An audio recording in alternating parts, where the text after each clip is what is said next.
In September 2008, 8 million Americans lost their jobs, 6 million families lost their homes, and in just 18 months, $10 trillion of American wealth simply vanished. This was not a natural disaster. This was not a war. This was a crime, and the people who did it were never arrested. My name is Ray, and today we're going inside the greatest financial heist in American history. Stay with me, because what happened in 2008 is happening again right now. Segment 2. Setup. The Dream. To understand the crash, you have to understand the dream. In the early 2000s, America was obsessed with one thing: owning a home. And why not? Home prices had been rising for decades. Your parents bought a house for $80,000. By 2005, that same house was worth $300,000. It felt like free money. Banks were handing out mortgages like candy on Halloween. No income? No problem. No job? No problem. No credit history? Absolutely no problem. They called these subprime mortgages. But here's what nobody told you at the signing table. These loans were designed to fail. Segment 3. The trap is set. Here's how the trap worked. A family, let's call them the Johnsons, walks into a bank in Ohio in 2005. They want to buy a $250,000 home, but they make $45,000 a year. Under normal rules, they don't qualify, but the bank smiles, signs them up for a special loan, low payments for the first 2 years. Then the rate balloons. Payments triple. The bank knows the Johnsons will never afford it. But here's the sick part.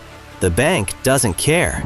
Because the moment the Johnsons sign that paper, the bank sells the loan to Wall Street. And Wall Street? Wall Street packages it with 1,000 other bad loans, wraps it in a bow, and sells it to investors around the world as a safe investment. They called it a CDO, collateralized debt obligation. Fancy name for a time bomb. Segment 4. Wall Street's Casino. Now here's where it gets truly insane. Wall Street wasn't just selling these toxic loans. They were betting against them.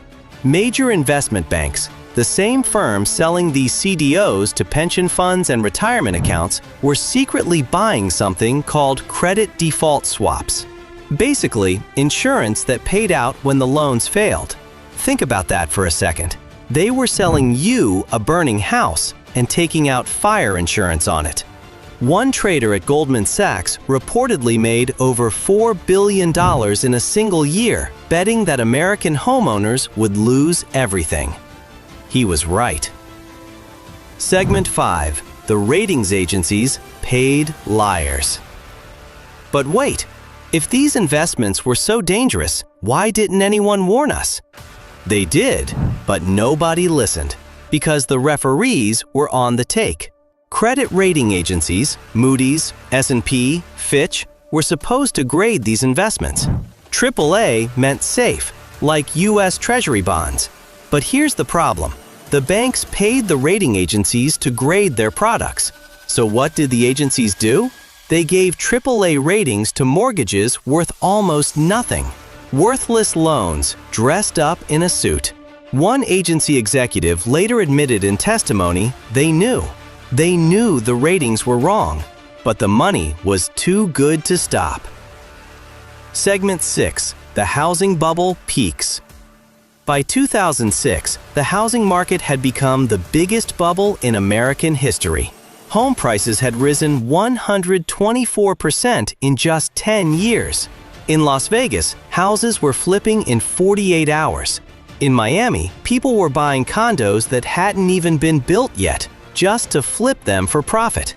Real estate agents drove Ferraris, mortgage brokers took vacations in Ibiza, and ordinary Americans, teachers, nurses, truck drivers, were being told this was their one shot at wealth. Get in now or be left behind forever.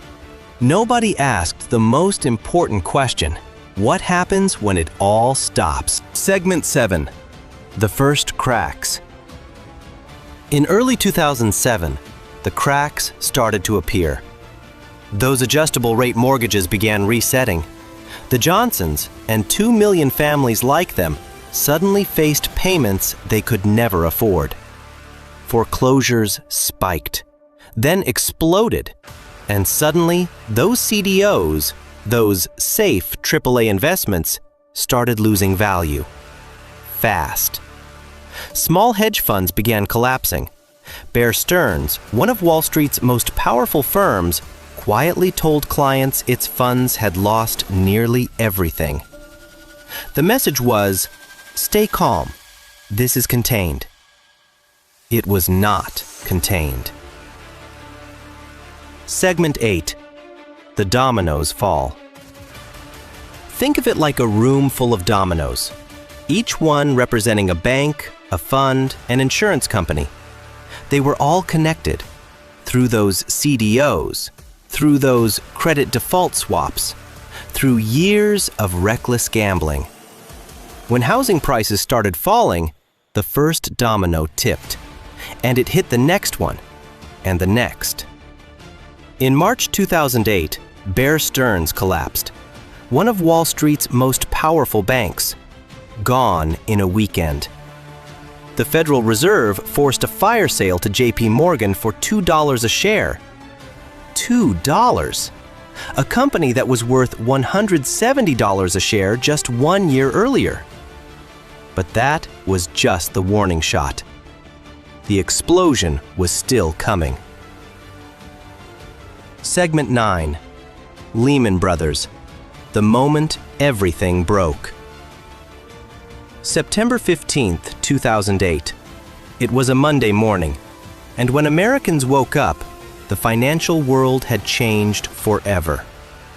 Lehman Brothers, 158 years old, the fourth largest investment bank in the United States, had filed for bankruptcy overnight. $639 billion in assets. Gone. The largest bankruptcy filing in American history. That morning, the stock market opened and immediately began to free fall. Across the country, ATMs ran out of cash. Money market funds, where companies kept their operating cash, began breaking down. For 48 hours, there was genuine fear that Americans would wake up one day and not be able to access their bank accounts at all. The entire financial system of the United States was hours from total collapse. Segment 10. The government steps in. What happened next is something that should make every American's blood boil. Treasury Secretary Hank Paulson, a former CEO of Goldman Sachs, walked into Congress with a 3-page document. 3 pages. It said, "Give us $700 billion. No questions, no oversight, no strings attached." Congress initially said no. Then the stock market dropped 778 points in a single day, the largest single-day point drop in history at that time. Congress said yes. $700 billion of taxpayer money was handed to the very banks that had caused the crisis. No bank executives went to prison.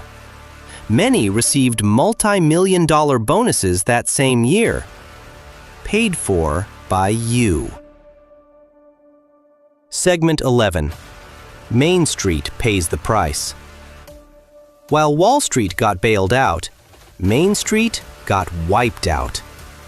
Between 2008 and 2012, 3.8 million American families received foreclosure notices. Families packed their belongings into cars. Children changed schools. Neighborhoods in Detroit, Cleveland, and Phoenix turned into ghost towns. Rows of empty houses, overgrown lawns, broken windows. Unemployment hit 10%, not seen since the Great Depression.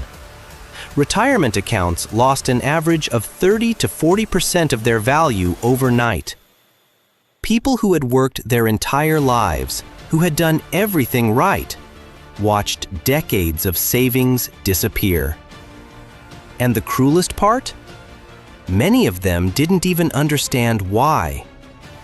They just knew that one day everything was fine, and the next day, it wasn't. Segment 12. The human cost. Let me give you a face to put on these numbers. Patricia is a 58-year-old nurse from Phoenix, Arizona. She had $180,000 saved for retirement. By 2009, it was worth $95,000. She had bought a modest home in 2004. By 2009, it was worth less than what she owed on her mortgage. She couldn't sell. She couldn't refinance. She was trapped. Patricia worked until she was 71. She is not an exception. She is the rule. Multiply Patricia by 8 million. That is the true human cost of what Wall Street did in 2008. Segment 13. What actually changed?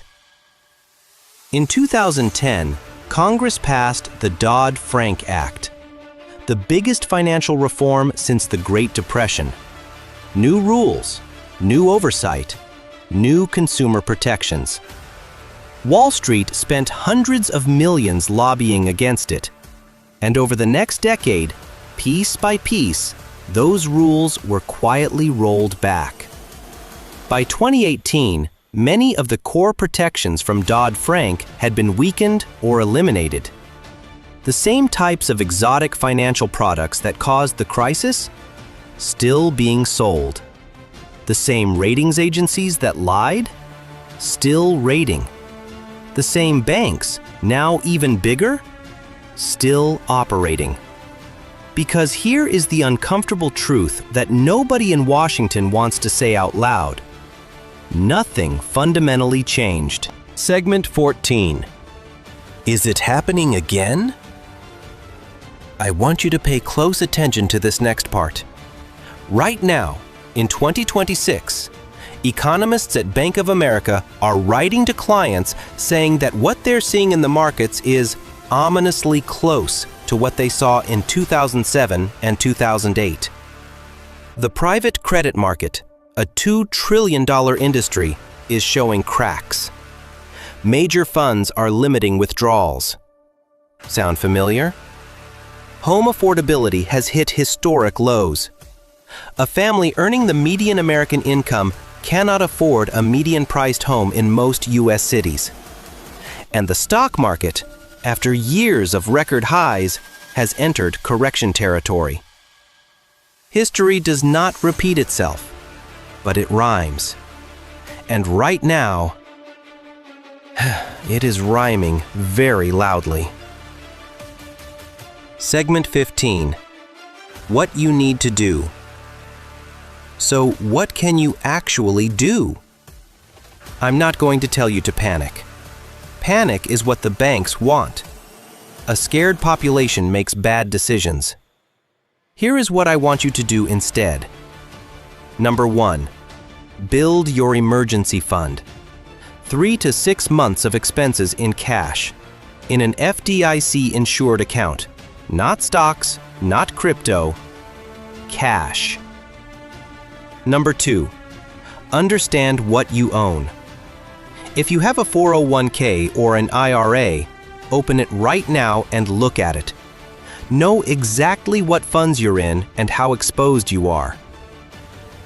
Number 3. Be very careful with adjustable rate debt. If you have an ARM mortgage, a variable rate loan, or a credit card with a rate that can change, understand your exposure. Number 4. Don't trust ratings. Whether it's a financial product, a bank, or an investment, do your own research. The agencies failed us in 2008. They can fail us again. The people who survived 2008 with their wealth intact were not the richest. They were the most prepared. Segment 16. The real lesson. Here is what 2008 actually taught us. The system is not designed to protect you. It is designed to extract value from you, your labor, your savings, your home, and transfer it upward. The banks knew the loans were bad. The rating agencies knew the ratings were lies. The regulators knew something was wrong. And Washington knew the bailout was coming. Everyone knew, except you. And when it all collapsed, you paid. Through your taxes, through your retirement, through your job, through your home. They got the gains, you got the losses. That is not an accident. That is the design. Segment 17. The 2008 financial crisis did not happen because of reckless borrowers. It did not happen because the economy was weak. It happened because a small group of people in very tall buildings decided that your financial security was worth less than their quarterly bonus. And when they blew up the global economy, they walked away richer. This is the story they don't teach in schools. This is the story Ray is here to tell. If this video made you think differently about the system you live in, share it with someone who needs to see it. Leave a comment below telling me, do you think 2008 is coming again? I'm Ray. Follow the money. And I'll see you in the next investigation.